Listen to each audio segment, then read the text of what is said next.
তাই আমরা শ্রীমদ্ ভাগবতম থেকে কিছু আলোচনা করব।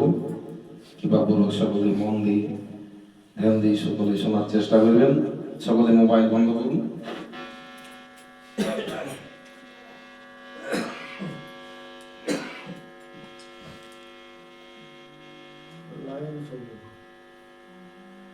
হরে কৃষ্ণ। উপস্থিত সকল ভক্তবৃন্দকে আমাদের রাধা মাধব নামটের পক্ষ থেকে জানাই আন্তরিক অভিনন্দন, শুভেচ্ছা ও অনেক অনেক ভালোবাসা। হরে কৃষ্ণ। সকলে আমার সাথে হাত জোড় করে বলার চেষ্টা করবেন। নমো ভগবতে বাসুদেবায়, নমো ভগবতে বাসুদেবায়, নমো ভগবতে বাসুদেবায়, নমো ভগবতে বাসুদেবায়, নমো ভগবতে বাসুদেবায়। নারায়ণং নমস্কৃত্যং নরং চৈব নরোত্তমং দেবীং সরস্বতীং ব্যাসং ততো জয়োমুদীরয়েৎ নষ্টপ্রায়েষু অভদ্রেষু নিত্যং ভাগবত সেবয়া ভগবতীরুত্তম শ্রুতি ভক্তির্ভবতি নৈষ্ঠিকী। সকলে আমার সাথে হাত জোড় করে বলার চেষ্টা করবেন। আজানুলম্বিত ভুজ আজানুত নিত ভুজ, কনকাবদাতু কনকাবদাতু, সংকীর্তনৈকপীতর সংকীর্তনৈকপীতর, কমলায়তাক্ষ বিশ্বম্বর দ্বিজবর যুগধর্ম পালক বন্দে জগৎ প্রিয় কর করুণাবতার সাক্ষান্দরিত্যেন সমস্ত শাস্ত্রে তো সমস্ত শাস্ত্র এবং ভগবদ গীতায় সাক্ষান্দরিত্যেন সমস্ত শাস্ত্রে কাকে বন্দনা করা হয়েছে?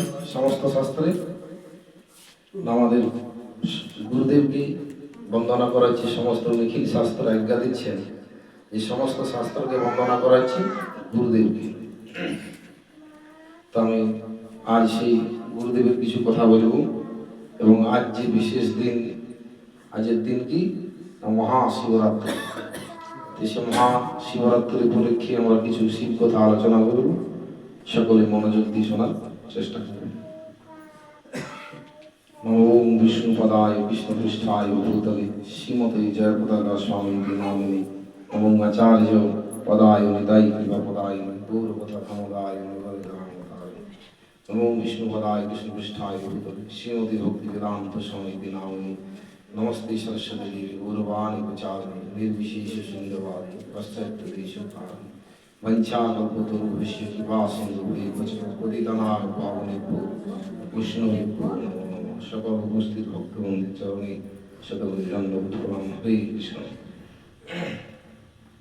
তো এখন আমি যে শ্লোক আপনার সঙ্গে পড়লাম, আজানুলম্বিত ভুজ কনকাবদাত সংকীর্তনৈকপীতর কমলায়তাক্ষ বিশ্বম্ভর দ্বিজবর যুগধর্ম পালক বন্দে জগৎ প্রিয় কর করুণাবতার।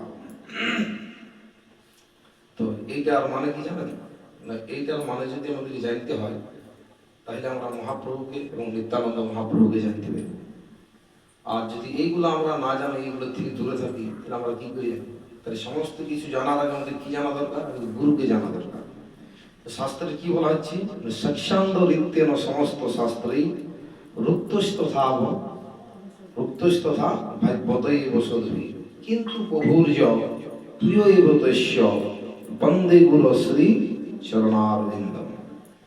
যে নিখিল শাস্ত্র, অনন্ত কোটি শাস্ত্র আমাদের যা আছে, যে যথাই শাস্ত্র আছে, ভাগবত গীতা রামায়ণ, আপনি যা শাস্ত্রে যাই ধর্ম করুন, গুরু ব্যতীত কোনো কর্ম করা যায় না।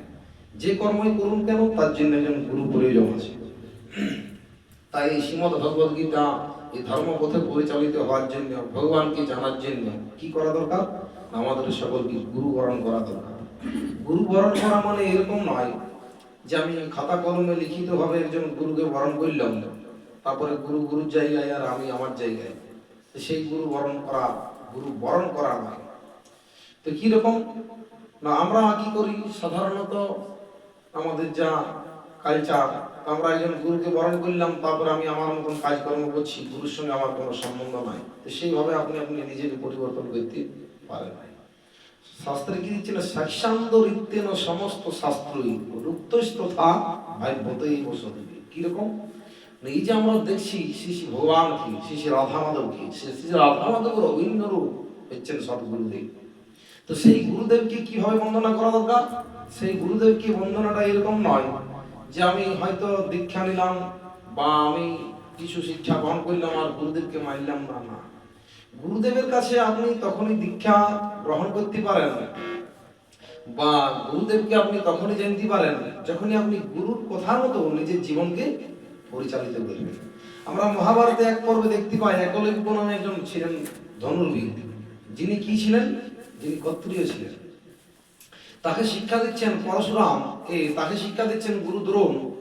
তো গুরু দ্রোণ বলছে আমি কোন নিচ কুলজাত ক্ষত্রিয় ছিলেন, নিচ কুলজাত ছিল, শূদ্র ছিল বা বৈশ্য ছিল না, ওনারা ছিলেন বৈশ্য, বনের কর্মী ছিলেন, ওনার বাবা আর বনের সর্দার ছিলেন।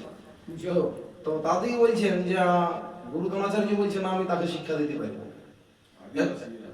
তো কিন্তু একলব্য কি করছেন, উনি গুরু শিক্ষা না দিলেও গুরু ওনাকে গ্রহণ করছেন, বলছেন না আমি তোমাকে শিক্ষা দেবো না, আমি আমার এই যে রাজকুমার ব্যতীত আমি আর কাউকে শিক্ষা দিতে পারি না। কেননা আমি যে গুরু, আমি হচ্ছে রাজগুরু, আমাকে রাজার আসনে রাখা হয়েছে, রাজপদে আসি আমি, তো আমি কোনো নিচু কুলজাতকে শিক্ষা দিতে পারি না। একলব্য কি করলেন, বনে যাই পরে গুরু দ্রোণাচার্যের একটা মূর্তি বানালেন মাটি দিয়ে পরে। তো সেইখানে মাটিকে চিন্তা করলেন যে আমার গুরু গ্রহণ না করলে কি হবে, আমি তো গ্রহণ করেছি গুরুদেবকে। তো সেই গুরুর প্রতি মনোনিবেশ ধ্যাননিবেশ করি বলে সম্পূর্ণ ধনুর শিক্ষা চালাতে লাগলেন।